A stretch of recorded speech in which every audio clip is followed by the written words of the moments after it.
In early 1912, just weeks before her maiden voyage, the RMS Titanic stood nearly complete at the Harland and Wolff shipyard in Belfast. What had begun as a massive steel framework was now transforming into the world's most luxurious ocean liner. In this rare footage, you can still see parts of the ship exposed before the final windows and fittings were installed. These unfinished openings remind us how close she was to the end of her construction, yet how much work still remained. Workers moved across the decks, adding the last structural details, preparing the hull, and finalizing the sections that would soon welcome thousands of passengers. Every plate, every frame, every window was part of the final push toward completion.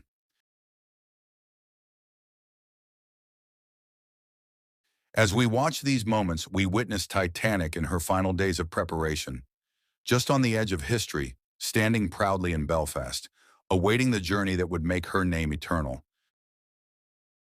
On the quiet bridge, Captain Smith surveys his ship one last time before the maiden voyage. The engines hum softly below, and he breathes in with pride, unaware of the fate that awaits beyond the horizon. Drifting in the silent cold, this iceberg carries the same haunting presence that filled the North Atlantic the night Titanic met its fate. Nothing about it looks dangerous at first, but beneath that calm white surface lies the hidden mass that changed history. When the ship struck an iceberg like this, the ocean fell quiet, and in that silence, the true scale of the disaster slowly revealed itself. Watching this footage today, you can almost feel the cold breath of that night still lingering over the water. Press boats hurried into the cold New York harbor, racing toward the incoming Carpathia. Reporters leaned over the rails, waiting for the first survivors of the Titanic, the faces that would tell the world what truly happened that night. After hours in the freezing Atlantic, the rescued passengers of the Titanic were finally on their way to safety aboard the RMS Carpathia. As the ship drew closer to New York, exhaustion, grief, and disbelief filled the decks. Families who had survived stood in silence, staring toward the faint glow of the coastline, knowing that many they loved would never arrive with them.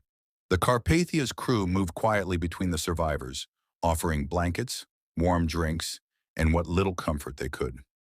News had already reached the city, and crowds gathered by the thousands, waiting anxiously for any sign of the ship.